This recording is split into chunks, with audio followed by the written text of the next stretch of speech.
একবার মাতা পার্বতী ভগবান শিবকে দুটি প্রশ্ন জিজ্ঞেস করলেন। কোন কাজ একটি স্ত্রী তার স্বামীর আগে করতে চায় এবং সেই কোন জিনিস আছে যা একজন স্ত্রী তার স্বামীকে মৃত্যু পর্যন্ত দেয় না।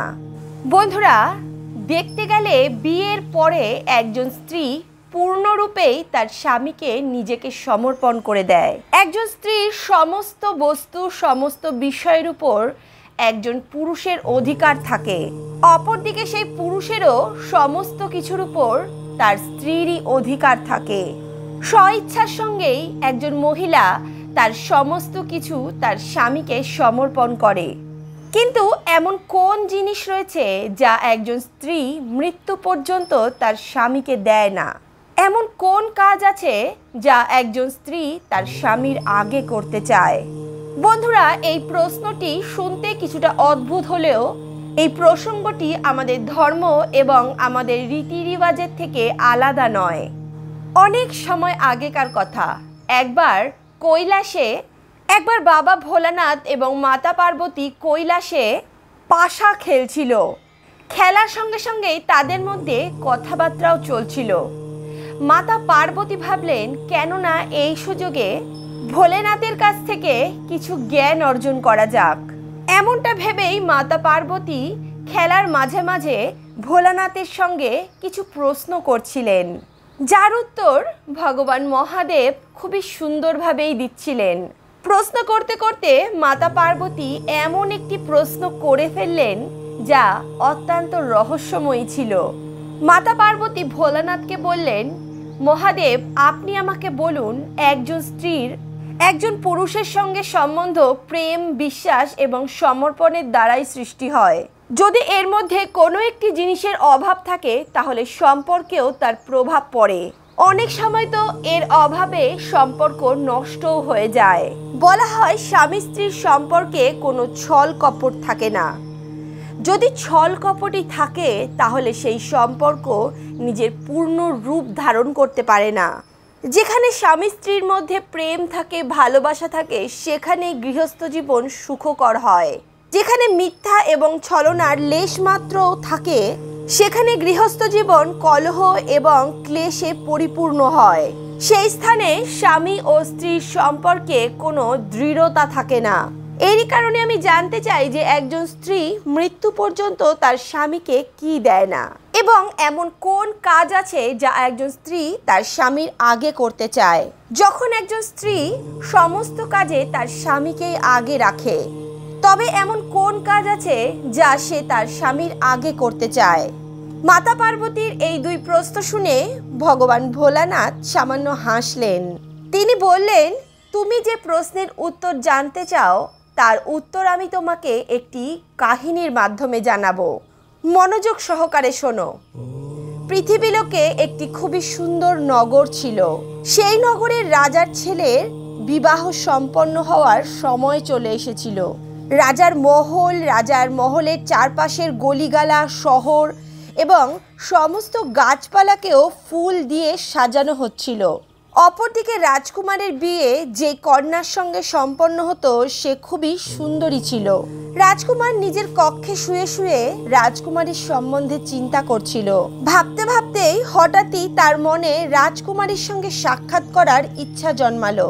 রাজকুমার রাজকুমারীর সঙ্গে সাক্ষাৎ করার জন্য একটি পরিকল্পনা বানালো এবং সকলের দৃষ্টি এড়িয়ে মহল থেকে বাইরে বেরিয়ে গেল।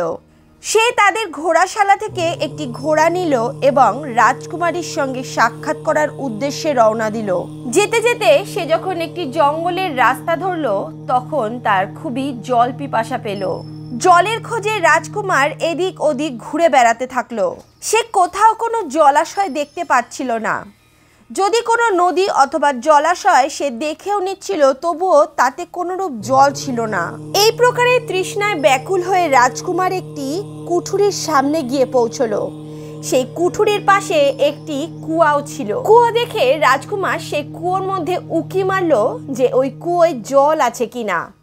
রাজকুমার দেখলো কুয়োতে তো ভালো জল রয়েছে। রাজকুমার সেখান থেকে জল পান করে নিল। যখনই রাজকুমার সে কুয়ো থেকে জল পান করলো, সে কুঠুরির মধ্যে থেকে একটি বৃদ্ধা বাইরে বেরিয়ে আসলো এবং রাজকুমারকে জিজ্ঞেস করলো, রাজকুমার, তুমি এই কুয়ো থেকে জল পান করে নাওনি তো? যদি তুমি এই কুয়োর জল পান করে থাকো তাহলে তো তুমি অনেক বড় ভুল করে ফেলেছো। এই কুয়ো একটি ঋষির দ্বারা অভিশাপ প্রাপ্ত হয়েছে। এই কুয়োর জল পান করা ব্যক্তি নরভক্ষকে পরিণত হবে। আজ থেকে তুমিও রাত্রি হওয়ার সঙ্গে সঙ্গেই নরভক্ষীতে পরিণত হবে। সেই সময় তোমার সামনে যেই আসবে তুমি তার ভক্ষণ করে নেবে। তুমি একবারও দেখবে না যে এটা তোমার পিতা, মাতা, ভাই, বন্ধু, আত্মীয় পরিজন অথবা তোমার স্ত্রী। সেই সময় তোমার সামনে থাকা মানুষকে তুমি শুধু একজন শিকার হিসেবেই দেখবে। সেই বৃদ্ধার মুখে এইরূপ অভিশাপের কথা শুনে রাজকুমার খুবই দুঃখী হয়ে পড়ল। রাজকুমার বলতে লাগলো, মাতাশ্রী, তাহলে তো আমি এই কুয়োর জল খেয়ে অনেক অপরাধ করে ফেললাম। এমনটা করতে থাকলে তো আমি না জানি কত মানুষকে আমার আহার বানাবো, যার মধ্যে হয়তো আমার আপনজনরাও হতে পারে। রাজকুমার বলতে লাগলো, মাতা, এই অভিশাপের থেকে মুক্তির কি কোনো উপায় নেই? যদি না থাকে তাহলে আমি নিজেকেই শেষ করে ফেলবো, কারণ আমি নির্দোষ ব্যক্তিদের হত্যাকারী হতে চাই না। বৃদ্ধা তখন বলতে লাগলো, অভিশাপ থেকে মুক্তির তো উপায় আছে, যদি তুমি সেটা করতে পারো। রাজকুমার বলল, মা, আমি অভিশাপ মুক্ত হওয়ার জন্যে কালের সঙ্গেও লড়ে যাব। তখন বৃদ্ধা বলতে লাগলো, এখান থেকে কিছু মিল দূরে একটি উঁচু পাহাড় রয়েছে। সেই পাহাড়ে অনেক গাছে পরিপূর্ণ জঙ্গল রয়েছে। সেই পাহাড়েই একটি কায়াকল্প নামের জড়িবুটি রয়েছে। যদি তুমি ওই জড়িবুটির রস পান করতে পারো তাহলে তুমি এই ভয়ঙ্কর অভিশাপ থেকে মুক্তি পেতে পারবে। কিন্তু সবসময় এটা খেয়াল রাখবে যে যখনই রাত হবে তুমি কোনো নির্জন জায়গায় গিয়ে লুকিয়ে পড়ো, কারণ তুমি যদি কখনো মানুষদের মধ্যে রাত কাটিয়ে নাও তাহলে না জানি কত নির্দোষ মানুষরা নিজেদের প্রাণ হারাবে। রাজকুমার বলল, ঠিক আছে, আমি এই বিষয়কে সবসময় মনে রাখবো। এমনটা বলে রাজকুমার সেই কায়াকল্প বৃক্ষকে খুঁজতে চলে গেল। রাজকুমার অত্যন্ত চিন্তিত অবস্থায় সেই পর্বতের দিকে চলে যাচ্ছিল। ঔষধির পর্বত সেখান থেকে অনেক দূরে ছিল। এদিকে রাত্রি নেমে আসছিল। রাজকুমার ভাবলো, এরপর আগের রাস্তা আমি সূর্য উদয়ের পরেই অতিক্রম করব।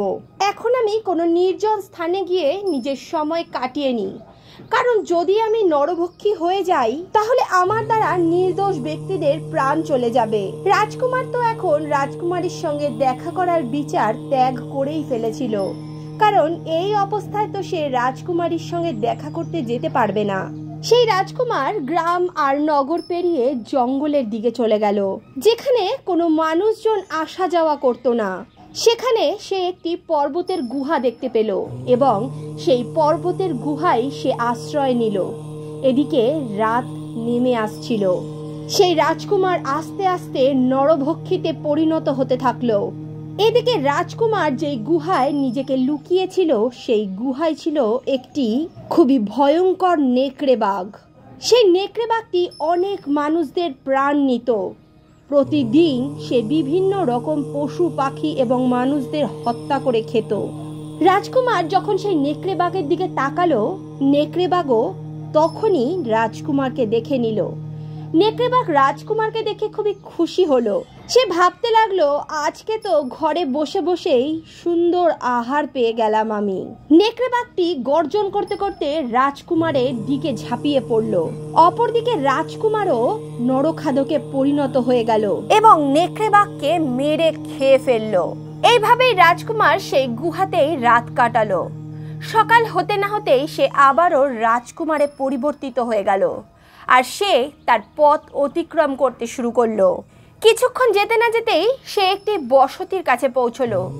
বসতির মানুষজনরা দেখতে লাগলো এই নবযুবক তো সেই গুহার সামনে দিয়েই আসছে যেখানে ওই নরখাদক ভয়ঙ্কর নেকড়ে বাঘটি থাকে। সেখানকার মানুষজন রাজকুমারকে জীবিত দেখে খুবই অবাক হয়ে গেল। সেখানকার লোকজন রাজকুমারকে জিজ্ঞেস করতে লাগলো, আরে ভাই, তুমি কোথা থেকে এসেছো এবং তুমি কে? এই জঙ্গলে তো খুবই ভয়ঙ্কর একটি নেকড়ে বাঘ থাকে যে সমস্ত প্রাণীদের মেরে খেয়ে ফেলে। তুমি কিভাবে ওখান থেকে বেঁচে ফিরলে?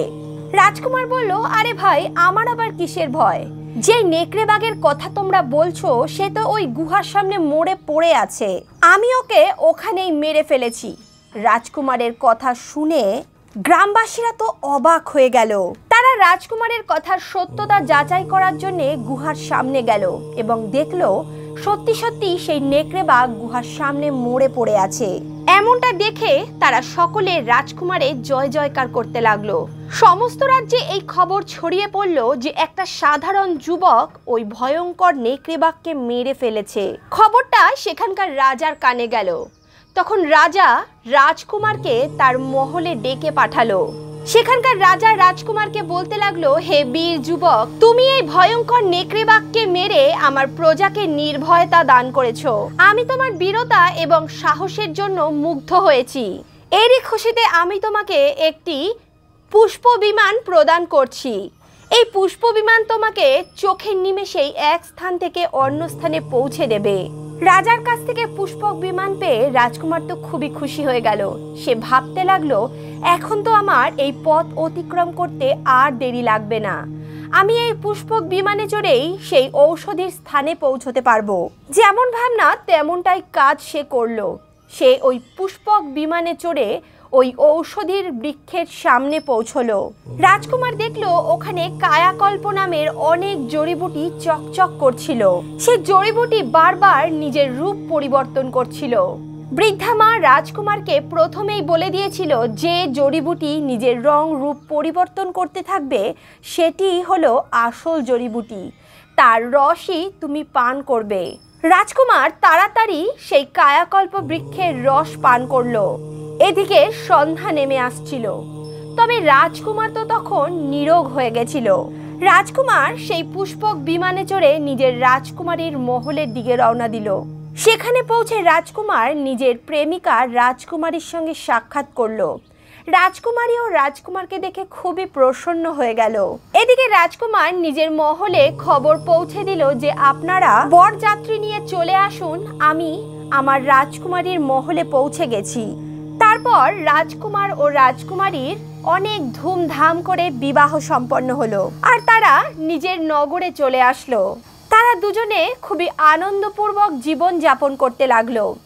কিছুদিন পরেই রাজকুমারের ঘরে একটি পুত্র সন্তানের জন্ম হলো। পুত্র হওয়ার খুশিতে রাজকুমারের পরিবারে অনুষ্ঠান শুরু হয়ে গেল। সমস্ত নগরে মিষ্টি বিতরণ করা হলো।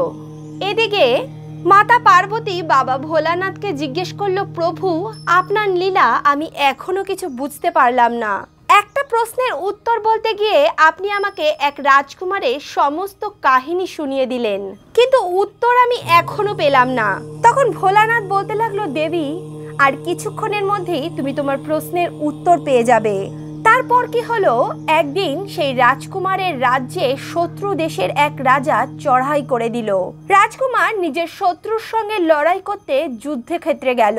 সেই পুষ্পক বিমানের সহযোগিতায় তার শত্রুকে তো সে পরাজিত করে ফেললো, কিন্তু যুদ্ধে তীর লাগার কারণে তারও প্রাণ চলে গেল। যখন রাজকুমারের মৃত্যু হয়ে গেল তখন সবাই তাকে চারপাইতে করে নিয়ে যেতে লাগলো। তার স্ত্রী সেখানে দাঁড়িয়ে দাঁড়িয়েই অঝরে কাঁদছিল। রাজকুমারের সকল পরিবার পরিজন তাকে কাঁধে করে নিয়ে যাচ্ছিল। মহাদেব তখন বলতে লাগলেন, দেবী এই একটা জিনিসই রয়েছে যা স্ত্রী তার স্বামীকে দিতে পারে না, কিন্তু স্বামী তার স্ত্রীকে দিতে পারে। আমাদের ধর্মের এটাই পরম্পরা। স্বামীর মৃত্যুর পর একজন স্ত্রী কখনোই তাকে কাঁধে করে নিয়ে যেতে পারে না, কিন্তু একজন স্ত্রীর মৃত্যু হলে তার স্বামী তাকে কাঁধে করে শ্মশানে নিয়ে যেতে পারে। মহাদেব বলতে লাগলো, তোমার দ্বিতীয় প্রশ্ন ছিল একজন স্ত্রী কোন কাজ তার স্বামীর আগে করতে চায়। এর উত্তর হলো, একজন সধবা স্ত্রী সর্বদাই তার স্বামীর আগেই মৃত্যুবরণ করতে চায়। সে কখনোই এমনটা চায় না যে তার জীবিত অবস্থায় তার স্বামীর মৃত্যু হোক। সে সর্বদা সধবা অবস্থাতেই স্বর্গে যেতে চায়। স্বামীর মৃত্যুর পর স্ত্রীর জীবন তো শূন্য হয়ে যায়। একজন পুরুষ ছাড়া একজন স্ত্রীর জীবন বড়ই কষ্টকারী হয়ে থাকে। এমন নারীরা অত্যন্ত ভাগ্যশালী হয় যারা স্বামীর আগেই মৃত্যুবরণ করে। স্বামীর হাতেই যাদের মুখাগ্নি হয় এবং স্বামীর হাতেই যাদের শ্রাদ্ধানুষ্ঠান হয়, তারা খুবই পুণ্যবতী এবং সৌভাগ্যবতী হয়ে থাকে। প্রিয় বন্ধুরা, আজকের এই কাহিনী আপনাদের কেমন লাগলো অবশ্যই কমেন্টে লিখে জানান। ভিডিওটি ভালো লাগলে অবশ্যই ভিডিওটিতে একটি লাইক করুন, পরিবার পরিজনের সঙ্গে ভিডিওটি শেয়ার করুন এবং অন্তর্মন থেকে একবার বলুন রাধে রাধে।